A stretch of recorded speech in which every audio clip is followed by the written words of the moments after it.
ಏನೋ ಗಾಡಿನೇ ತಂದ್ಕೊಟ್ಟಿಲ್ಲ, ನೋಡಿದ್ರೆ ಹಿಂಗಿದ್ಯಾ? ಇಲ್ಲ ಗುರು ಹಿಂಗಿಂಗ್ ಆಗೋಯ್ತು ನೋಡು ಗಾಡಿ, ಸ್ವಲ್ಪ ತೆಗಿಬೇಕಾದ್ರೆ ಹಿಂಗ್ ಆಗೋಯ್ತು. ಅಯ್ಯೋ ಇಷ್ಟಕ್ಕೆ ಯಾಕೆ ನೀನ್ ತಲೆ ಕೆಡಿಸ್ಕೊಳ್ತೀಯ? ಎಷ್ಟಾಗುತ್ತೆ ಇದೆಲ್ಲ? ಒಂದ್ 20-30 ಸಾವಿರ ರೂಪಾಯಿ ಆಗುತ್ತಾ? ಫ್ರೆಂಡ್ಸ್ಗೆ ಅಷ್ಟು ಮಾಡಕ್ಕಾಗಲ್ವಾ?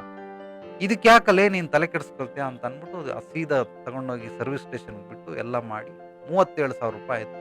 ಸರ್ವಿಸ್ ಮಾಡಿಸ್ಕೊಂಡು ತಗೊಂಬಂದ. ಈಗ ನೀವ್ ಹೇಳಿ ಏನನ್ನ ಮಾಡಬಾರ್ದು, ಏನ್ ಮಾಡ್ಬೇಕು, ಹೇಗ್ ಮಾಡ್ಬೇಕು, ಇದನ್ನ ಎಲ್ಲಿ ಉಪಯೋಗಿಸ್ತಾವನು? ಮಗ 3,000 ರೂಪಾಯಿ ರಿಮೋಟ್ ಹೊಡೆದಾಕ್ಬಿಟ್ಟ ಅಂತ ಹೇಳಿ ಅದನ್ನ ರಿಪೇರಿ ಕೂಡ ಮಾಡಿಸ್ಬೋದು. 1,000 ರೂಪಾಯಿ ಕೊಟ್ರೆ ರಿಪೇರಿ ಆಗೋದು. ದನ ಬಡ್ದಂಗೆ ಹೊಡೆದು ಹಣ್ಣುಗಾಯಿ ನೀರ್ಗಾಯಿ ಮಾಡಿ ಅವನಿಗೆ ರಕ್ತ ಬರೋ ಥರ ಕೆಲಸ ಮಾಡಿ ಅವನ ಮಗನ ಮೇಲೆ ದ್ವೇಷ ಕಟ್ಕೊಂಡು ಅವನ ಕೋಪನೆಲ್ಲ ಮಗನ ಮೇಲೆ ತೀರಿಸ್ಕೊಂಡು ಬರೀ 3,000 ರೂಪಾಯಿಗೆ ಅಲ್ಲಿ 37,000 ರೂಪಾಯಿ ಬಿಲ್ ಡ್ಯಾಮೇಜ್ ಮಾಡ್ಕೊಂಬಂದವನೆ. ಡ್ಯಾಮೇಜ್ ಮಾಡ್ಕೊಂಡು ಬಂದಿರೋನು ಯಾರು? ಅವನೇನು ಬಡವ ಅಲ್ಲ, ಅವನು ಶ್ರೀಮಂತನೇ, ಅವನು ದುಡ್ಡಿರೋನು. ಇವನಿಗಿಂತ ಸ್ವಲ್ಪ ಕೆಳಮಟ್ಟದಲ್ಲಿದ್ದಾನೆ. ಅವನೆಂತ ಕಿಲಾಡಿ ನೋಡಿ. ಏನೋ ಡ್ಯಾಮೇಜ್ ಆಗಿದೆ, ಗ್ಯಾರೇಜ್ಗೆ ಹೋದ, ರೆಡಿ ಮಾಡಿಸ್ಕೊಂಡ ಬಂದ, ನೋಡ್ಗುರು ಹಿಂಗೆ ಆಯ್ತು ಇಷ್ಟಾಗಿದೆ ಅಂತ ಅಂದ್ಬಿಟ್ಟು ಒಂದು ಮುಕ್ತವಾಗಿ ಮಾತಾಡೋದು ಬಿಟ್ಬಿಟ್ಟು 1 ತಿಂಗಳು ಗಾಡಿ ಇಟ್ಕೊಂಡವನು ಅವನೇ ಬಂದು ನೋಡ್ಲಿ ಅಂತ. ಓಕೆ ಅವನು ಮುಟ್ಟಾಳ, ಅವನು ಬುದ್ಧಿವಂತ, ಮುಟ್ಟಾಳಲ್ಲ ಅವನು ಅತಿ ಬುದ್ಧಿವಂತ. ಈಗ ಇವನು ಬಂದವನು ಲೇ ಗಾಡಿ ತಗೊಂಡು ಹೋಗಿದ್ಯಾ, ಮುಚ್ಕೊಂಡು ಅದು ಏನು ಡ್ಯಾಮೇಜ್ ಆಗಿದೆ ಅದು ನೀನು ಕಟ್ಕೊಡ್ಬೇಕು, ನನ್ನ ಗಾಡಿ ಹೆಂಗಿತ್ತು ನಂಗೆ ವಾಪಸ್ ಕೊಡ್ಬೇಕು, ಕೊಟ್ರೆ ಇನ್ನೊಂದ್ಸಲ ಕೊಡ್ತೀನಿ ಇಲ್ಲಾಂದ್ರೆ ಕೊಡಲ್ಲ ಅಂತ ಕಟ್ನಿಟ್ಟಾಗಿ ಹೇಳ್ಬೇಕು. ಹೇಳಲಿಲ್ಲ, ಏನೋ ಫ್ರೆಂಡ್ಸು ಅಂತ ಬಿಟ್ಬಿಡು ಪರ. ಓಕೆ ಅವ್ನು ಬಡವನ, ಅವನ ಹತ್ರ ದುಡ್ಡಿಲ್ಲ, ಅವನೇನು ವಾಚ್ಮ್ಯಾನ್ ಕೆಲಸ ಮಾಡ್ತಾವನು, ಕೂಲಿ ಕೆಲಸ ಮಾಡ್ತಾವನು, ಹೋಗ್ಲಿ ಅವನ ಹತ್ರ ದುಡ್ಡಿಲ್ಲ ಅನ್ನೋಕ್ಕೆ. ಅವನಿಗೂ ಬಾಡಿಗೆ ಬರ್ತದೆ, 1.5 ಲಕ್ಷ 2 ಲಕ್ಷ ಬಾಡಿಗೆ ಬರ್ತದೆ. ಒಂದು 30,000 ರೂಪಾಯಿ ಖರ್ಚು ಮಾಡೋ ಯೋಗ್ಯತೆ ಇಲ್ವಾ? ಇದೆ, ಮಾಡಲಿಲ್ಲ. ಆದ್ರೆ ಇವನು ಹೋಗಿ ಮಾಡಿಸ್ಕೊಂಡು ಬಂದ. ಫ್ರೆಂಡ್ಸ್ಗೋಸ್ಕರ ಅಲ್ಲಿ 37,000 ಖರ್ಚು ಮಾಡ್ದ, ಮಗನಿಗೋಸ್ಕರ 3,000 ಖರ್ಚು ಮಾಡಕ್ ರೆಡಿ ಇಲ್ಲ. ಈಗ ಸಾಯೋವರೆಗೂ ಯಾರು ಬರ್ತಾರೆ ಯಾರು ಬರಲ್ಲ? ಇವ್ರು ಇರೋದು ಹೊರದೇಶದಲ್ಲಿ. ಇಲ್ಲಿ ಬಂದಾಗ ಅವನು ಯಾವಾಗಲೂ ಒಂದ್ಸಲ ಅವ್ರದ್ದೆಲ್ಲ ಎಣ್ಣೆ ಮಾಸ್ಟರ್ಗಳು, ಅವರೆಲ್ಲ ಎಣ್ಣೆ ಹೊಡೆಯೋಕ್ಕೆ, ಪಿಕ್ಚರ್ಗೆ ಹೋಗೋಕ್ಕೆ, ಅಲ್ಲಿ ಇಲ್ಲಿ ಹೋಗಕ್ಕೆ, ಸುತ್ತಾಡೋಕ್ಕಷ್ಟೇ ಅವ್ರು ಬೇಕಾಗಿರೋದು.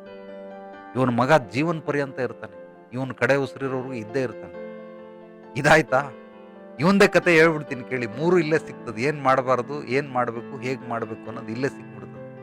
ತದನಂತರ ಅಂದ್ರೆ ಒಂದು 6-7 ವರ್ಷದ ನಂತರ ಆ ಅಪ್ಪನ ಕಿಡ್ನಿ ಫೇಲ್ಯೂರ್ ಆಗ.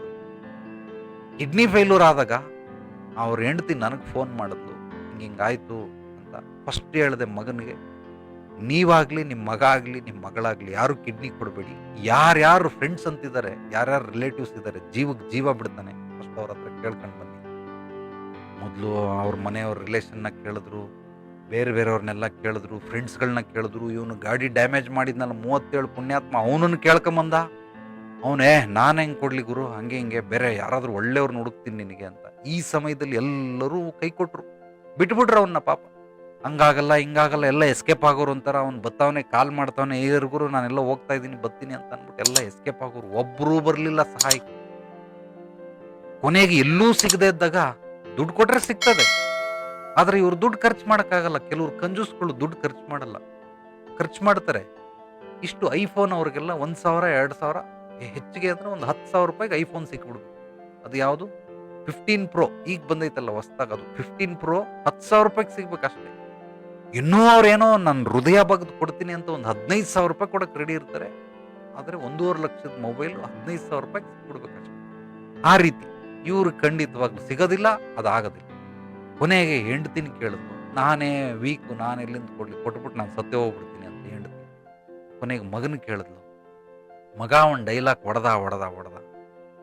ಅವತ್ತು ಹೊಡೆದಲ್ಲಪ್ಪ, ನನಗೆ ರಿಮೋಟ್ 3,000 ರೂಪಾಯಿ ಎತ್ತಾಕಿದ್ದಕ್ಕೆ, ಹಂಗಾಗಿ ನನ್ನ ಕಿಡ್ನಿ ಎಲ್ಲ ಹೊಡೆದು ಡ್ಯಾಮೇಜ್ ಆಗ್ಬಿಟ್ಟಿದ್ದೆ.